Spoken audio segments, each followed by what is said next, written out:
Hola, buenas tardes, buenos días, depende en qué momento lo miren, a todos.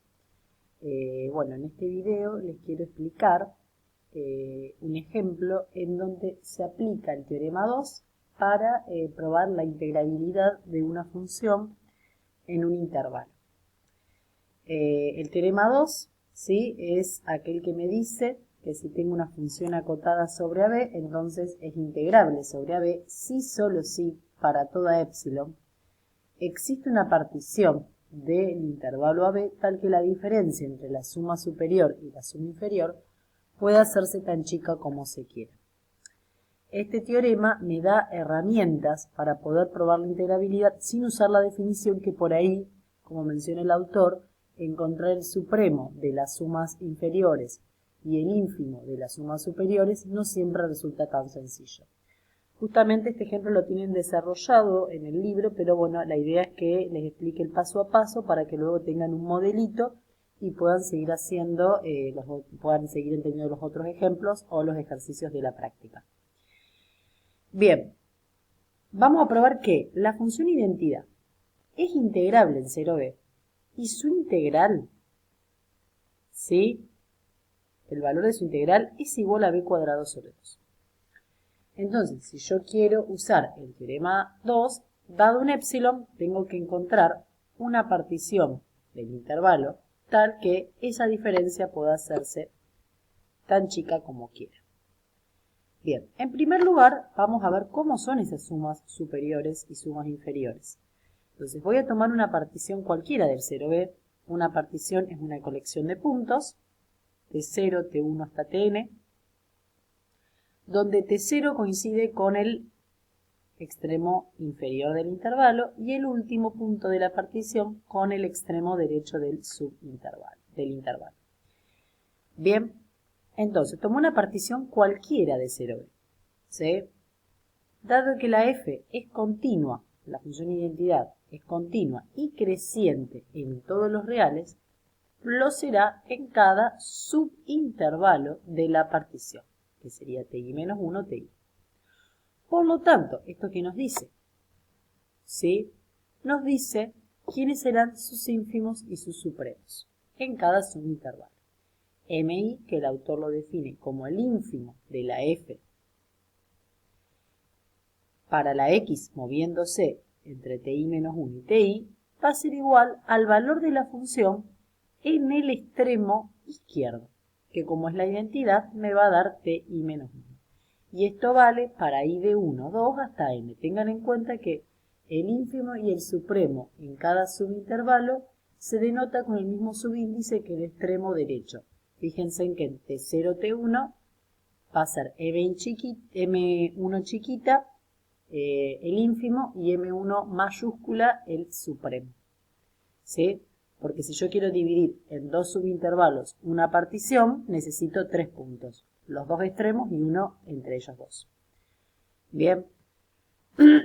Lo mismo, el supremo, ¿sí?, en ese subintervalo lo va a alcanzar en el extremo derecho, porque es creciente. O sea que va a ser ti. Sustituimos los valores, estos valores de los ínfimos y supremos en lo que es la definición de la suma inferior y suma superior. Esto es la definición de la suma inferior. En vez de poner mi chiquita, vamos a poner ti-1. Y en vez de poner mi mayúscula, ponemos c ti. ¿Qué ocurre? Vamos a ver que si desarrollamos estas sumas, nos van a quedar sumandos que no vamos a ver que no tienen nada que ver una con otra, ¿sí? Esto va a hacer de que las cuentas se nos ensucien, no nos va a pasar como el caso del ejemplo de la función constante, que en el caso de la función constante nos daba que las sumas inferiores y las sumas superiores coincidían, eran constantes para cualquier partición y siempre me daba c por b menos a. Para el otro ejemplo de la de Dirichlet, que fue fácil probar que no era integrable porque no era posible encontrar el supremo, porque nos quedó que el supremo de las sumas inferiores era distinto del ínfimo de las sumas superiores. Pero en este caso se complican los cálculos, entonces lo que como el teorema me dice que dado un epsilon existe una partición, esa partición, ¿sí?, puede ser cualquiera, ¿sí? En particular vamos a ver qué ocurre con lo que se llaman particiones regulares. Si pego una partición regular, ¿qué significa que tengo una partición regular de un intervalo, el 0b en este caso? Que lo estaría dividiendo, ¿sí? Si yo digo que es una partición regular en n subintervalos de la misma longitud, ¿sí? ¿Qué significa? Si yo tengo un intervalo 0b, la longitud es b. Y si yo lo estoy dividiendo en n, cada subintervalo, ¿qué longitud va a tener? La longitud del intervalo grande, que es b, sobre la cantidad de intervalos que quiero, que es n. Entonces, la longitud me va a quedar b sobre n. Entonces, esto nos va a permitir a nosotros, ¿sí?, expresar a los puntos de la partición de otra manera. Tengo el t0 igual a 0. t1, ¿sí?, a partir del 0 me tengo que mover b sobre n, o sea que va a ser b sobre n. Una vez b sobre n. El t sub 2 me moví dos veces b sobre n, 1 y otra vez más, o sea que va a ser dos veces b sobre n. El tercero me voy a tener que mover tres veces, 1, 2 y 3. Eso me va a dar tres veces b sobre n. Hasta que llegue al último elemento de la partición, que es este de acá, que es el b, que está borradito, que me voy a tener que mover n veces, porque como dividí en n partes, 1, 2, 3, voy a llegar al n, acá voy a tener n menos 1, n, como me tuve que mover n veces, me va a quedar n veces b sobre n, que me coincide justamente con el b. Esto permite dar una expresión de los TI. Yo voy a decir que TI va a ser igual a ¿cuánto? Al I por b sobre n, donde I es igual a 0, 1 hasta n. T0, 0 b sobre n, 0. T1, una vez b sobre n. Y así sucesivamente. Entonces, si a esta expresión la sustituimos en lo obtenido como suma inferior y suma superior, ¿qué obtenemos? Vamos a ver. Lo sustituimos en la suma inferior. En la suma inferior teníamos ti menos 1. Y el ancho del subintervalo, pero ti menos 1 que es igual a i menos 1 por b sobre n. El b sobre n es igual a ¿qué cosa? Al ancho de cada subintervalo. ¿Sí? Están igualmente espaciados los puntos de una partición regular, que es igual a ¿cuánto? Al b sobre n. Entonces también lo colocamos. Pero me queda b sobre n por b sobre n, esto es b al cuadrado sobre n cuadrado, o lo que es lo mismo poner b sobre n todo al cuadrado. Como esto es independiente del i, lo podemos sacar, ¿sí?, de la suma. Lo saco. Bien, notamos acá que en esta suma, cuando i vale 1, obtengo 0, y el 0 no me aporta nada en la suma. Y cuando i vale n, obtengo n menos 1. O sea que estaría sumando, ¿sí?, los n menos 1 primer números naturales. 1 más 2 hasta n menos 1. Entonces, esto lo podemos reescribir de esta manera. Luego, seguramente, creo recordar que ustedes están dando matemática discreta 1 ahora. Ustedes han probado por inducción que la suma de los n primeros números es n por n más 1 dividido 2. ¿Sí? En este caso, como estoy sumando los n menos 1 primeros números, va a ser n menos 1 por n menos 1 más 1 dividido 2. Esa expresión, ¿sí?, cancelando, me va a dar esta de acá.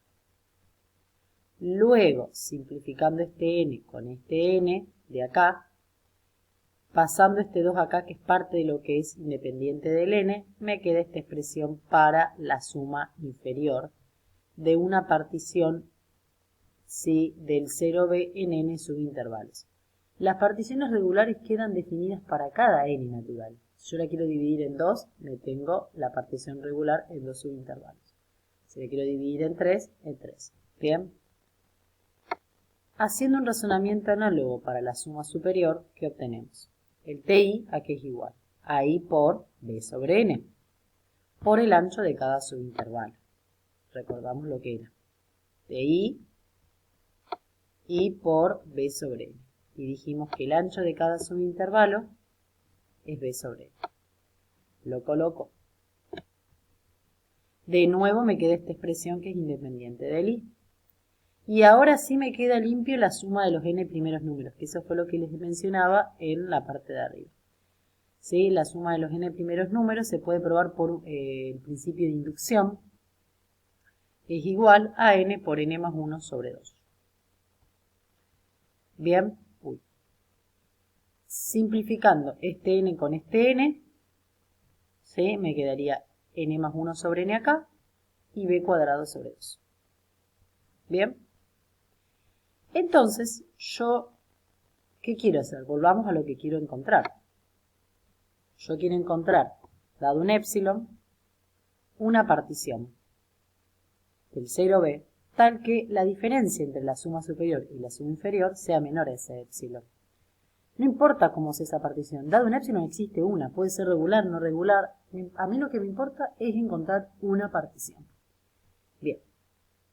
Para facilitar los cálculos tomamos particiones regulares.